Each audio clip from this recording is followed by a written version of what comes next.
Jian, the group's young and contemplative member, became the unwitting conduit for a surge of information about a mysterious carnival. His mind was flooded with intricate details, explanations, and cryptic messages. It was a bewildering experience, and he found himself utterly perplexed, grappling with a deluge of information he couldn't comprehend. Namyung, their seasoned and level-headed companion, stood by John's side, sharing in his astonishment and befuddlement. Both of them were equally puzzled, for the source of this inexplicable information flow was none other than a demon named Ju Ryu, who, it appeared, had the eerie ability to implant knowledge about the enigmatic carnival directly into people's minds. Jian, his thoughts racing, couldn't help but ponder the audacious question that had seized his mind. How was it possible to transmit complex and detailed information into the minds of individuals in the tangible physical realm? This, he realized, was no mere illusion or trick, but a profound manipulation of reality itself. It dawned on him that such a capability could only signify one thing: the enigmatic nature of Namyung's second life. Myung, the pragmatic and rational member of their group, took a moment to ponder their current predicament. They had arrived at their destination in a vehicle, and the pressing question before them was whether to leave it behind or bring it along. Namyung, renowned for his quick thinking, unceremoniously shed his jacket, and with an air of determination proposed an audacious alternative. He urged Myung not to abandon the vehicle but instead to take it with them, embarking on a daring journey directly into the heart of the foreboding dungeon that lay ahead. Their mission: to clear the path of any menacing creatures that might dare to obstruct their way. Myung, caught off guard by the audacity of this proposition, stood there, mouth agape, his disbelief etched across his face. With his characteristic calm and unwavering resolve, Namyung explained their plan. He would proceed to Sinshin, where the dungeon's exit was located, and they would regroup there once they had successfully navigated the treacherous labyrinth. This practical strategy was met with Myung's curiosity and the pressing question of why the younger members, like John, were tasked with dungeon combat, while the seasoned Namyung seemed exempt. Namyung's response unveiled the grander scope of their mission. The true battleground, he explained, was not within the confines of the dungeon, but in Sinshin, where a momentous event known as the Time of Dusk was destined to unfold. Armed with newfound knowledge, they understood that the Hell Gate served as a conduit for a predetermined number of menacing creatures. Even if the gate closed prematurely, an ominous event known as the Time of Dusk would see the remaining monsters surge forth simultaneously, amplifying the impending chaos. Myung, who foresaw the futility of early gate closures, voiced his concerns, arguing that the damage incurred would ultimately remain the same. Namyung, ever the strategist, offered a lucid response.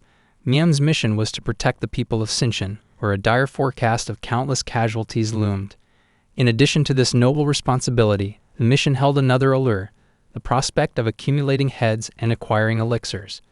This strategic move would, in turn, fortify their position against the formidable rune master, John Taeho. Myung, emboldened and enthusiastic, pledged to execute his mission with utmost dedication. With their plan in motion, the group pressed forward, venturing deeper into the enigmatic depths of the dungeon. Inside the cavernous passages, Jun encountered a revelation that left him astounded. Soman, their audacious and enigmatic member, possessed an extraordinary ability to wield magic with grace and precision. This discovery marked a profound departure from the familiar reality he had known, casting a bewildering aura over their unfolding adventure. Unable to contain his intrigue, John sought to fathom the source of Soman's remarkable calm in the face of the daunting reality that now surrounded them.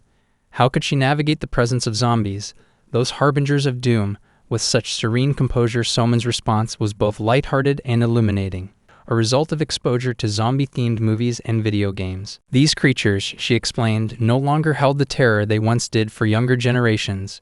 John, humbled by this insight, confessed that he wasn't particularly inclined toward gaming. Soman, with a nonchalant confidence, revealed her aptitude for such games, implying that the dungeon presented a manageable challenge for her. Her casual self-assurance was met with Namyung's cautionary reminder not to overexert herself. She had once suffered an overload, and the memory of that experience loomed as a cautionary tale. As their exploration continued, a menacing horde of zombies emerged, casting an ominous shadow across the group's path.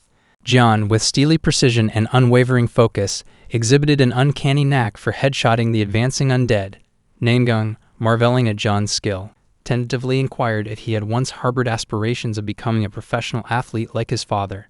Jian, always a paragon of modesty, swiftly dispelled the notion. He had only recently embarked on archery practice. His newfound skill had crystallized during an encounter with a goblin, a moment that had imbued him with a profound sense of accomplishment. Namyung couldn't help but ponder the implications of Jian's transformation. Given his lineage as the son of a rune master, Namyung had anticipated that Jian's talents would be closely linked to runes. With curiosity piqued, he asked Jian about any additional changes he might have observed. In response, Jian revealed that something profound was indeed unfolding within him. He couldn't yet articulate the full extent of these changes, but he pledged to confide in Namyung when he had a more precise understanding of his evolving abilities. Amid the maelstrom of discovery and danger, Soman's sharp eye caught sight of a tantalizing treasure chest. Her excitement bubbled over as she made a spontaneous decision to investigate the chest, her determination unwavering. However, the unfolding events would take a shocking turn. Namyung, recognizing the danger and acting with utmost urgency, shouted for Soman to halt, but she remained undeterred.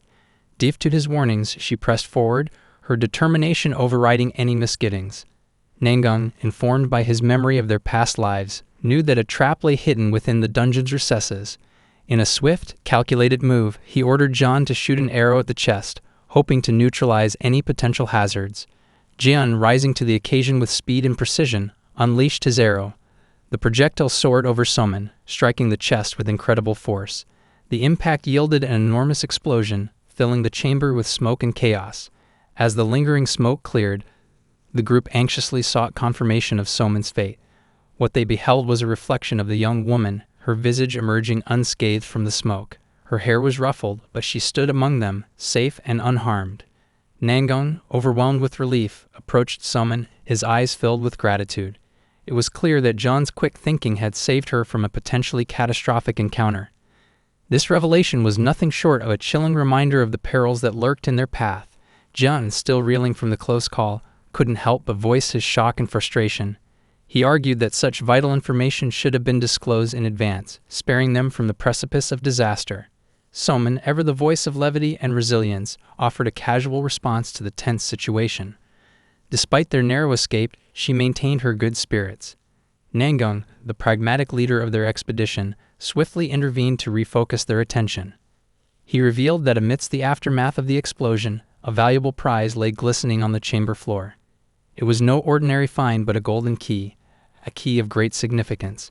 Namyung imparted to his companions that this was the key to the boss room, a door that held untold challenges and revelations. With renewed determination, the group pressed onward, their senses heightened as they arrived before the colossal doors guarding the boss room. It was here that Namyung unveiled the truth about their impending challenge, the formidable adversary that awaited them, the Ghoul King. Outside the labyrinthine recesses of the dungeon, Namyung found himself ensnared in the clutches of frustration. Stuck in the unyielding grip of traffic, he longed for progress, his impatience mounting with each passing moment. But the world outside had its own plans for him. Abruptly, a wave of terror began to ripple through the people surrounding him. Panic and fear were palpable, casting an eerie shroud over the scene. Namyung, unable to remain passive, emerged from his vehicle, compelled to investigate the source of the chaos that gripped those around him. What he witnessed would shatter the boundaries of his comprehension. The time of dusk, an enigmatic and foreboding phenomenon, had descended upon their world. Deep within the confines of a foreboding dungeon, Namyung, the seasoned adventurer, gathered a group of youthful, determined companions. With a sense of trepidation hanging in the air, he unveiled the chilling reality that lurked behind a massive, ominous door. Behind it awaited not only the malevolent Ghoul King, but also 4 formidable elite zombies, guardians of the malevolent monarch. To vanquish the Ghoul King, they first had to confront these elite zombies, and the gravity of their task loomed ominously. Soman, the group's ardent mage, couldn't help but voice her concerns. But she doubted they would suffice to dispatch these formidable foes.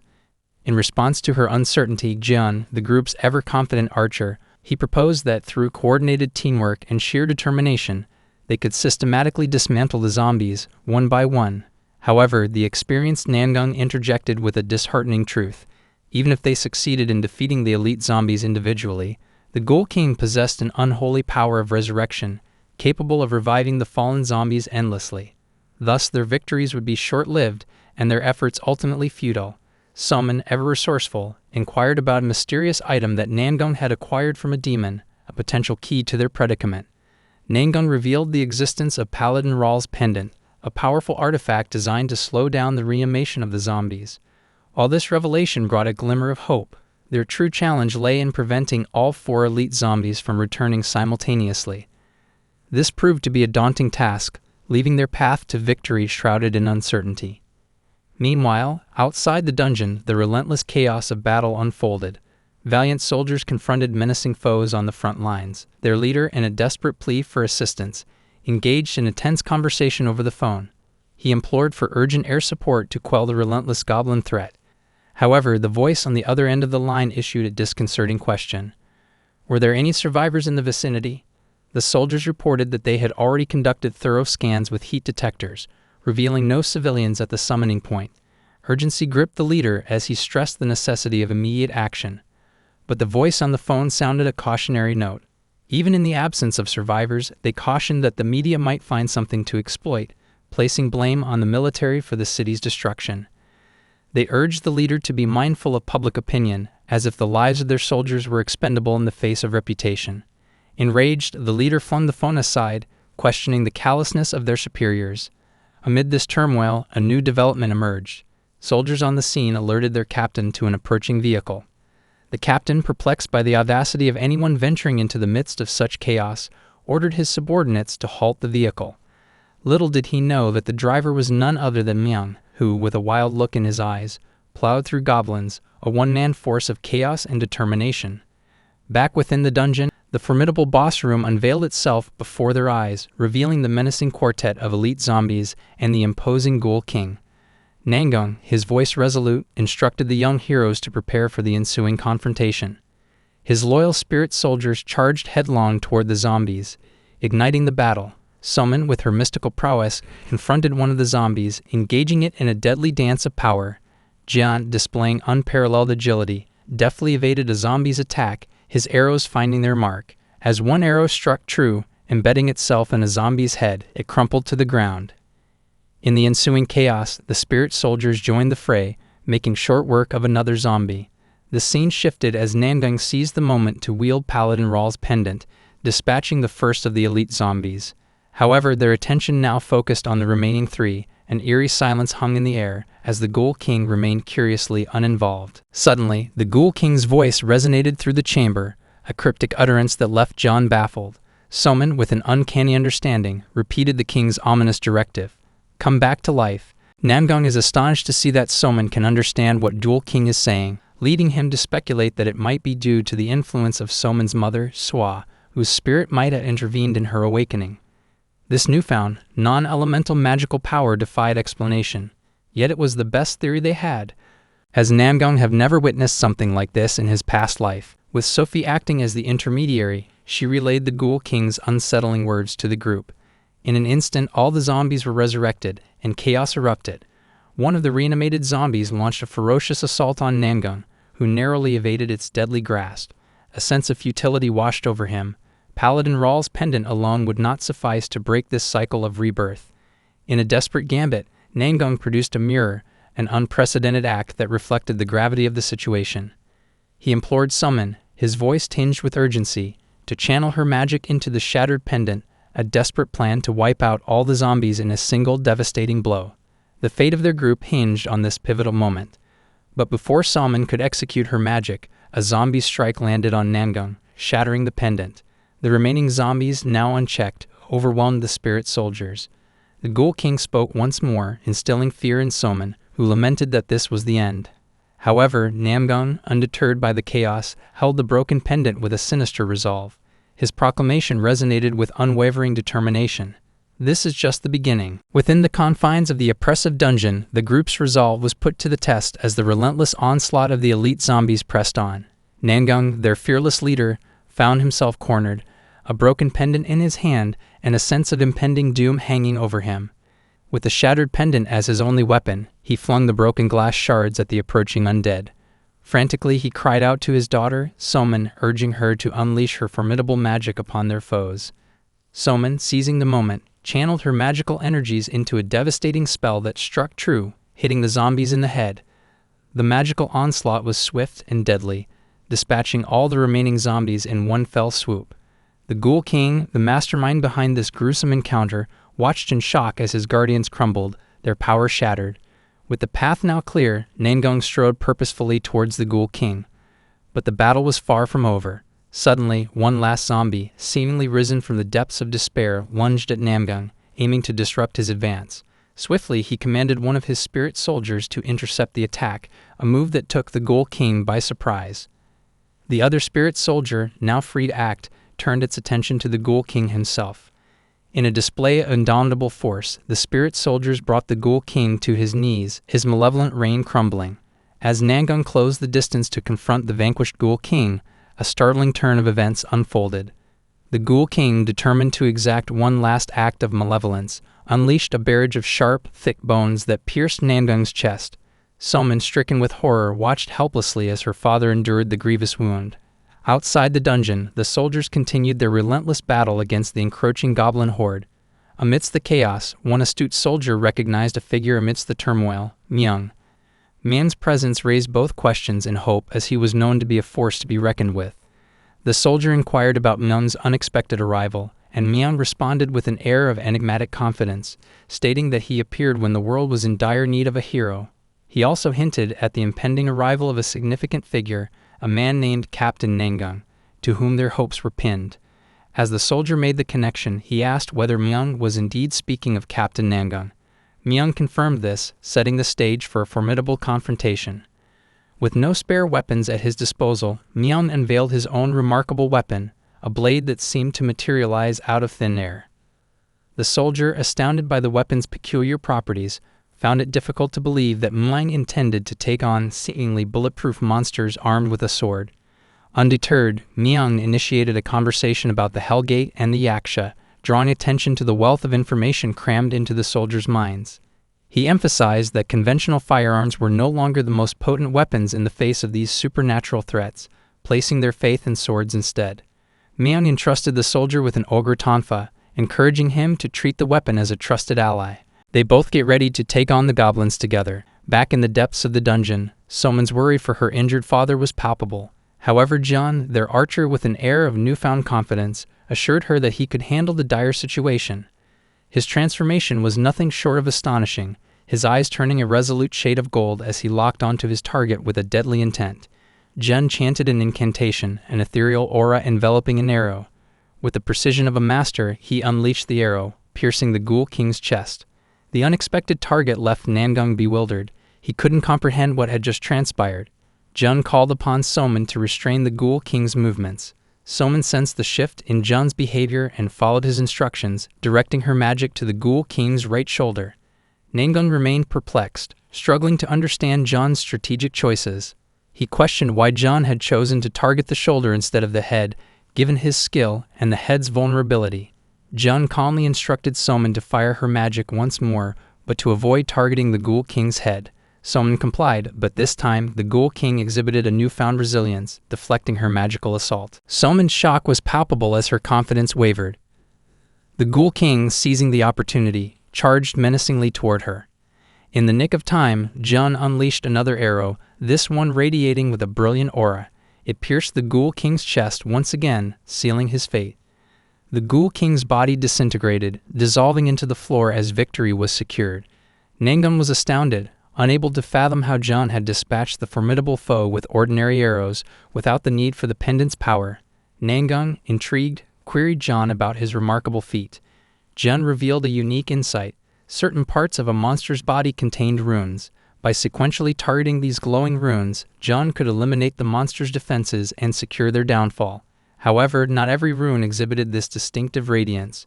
Jun referred to this precise tactic as an opening. It guaranteed a 100% rune drop when the rune shone, making it a highly effective strategy.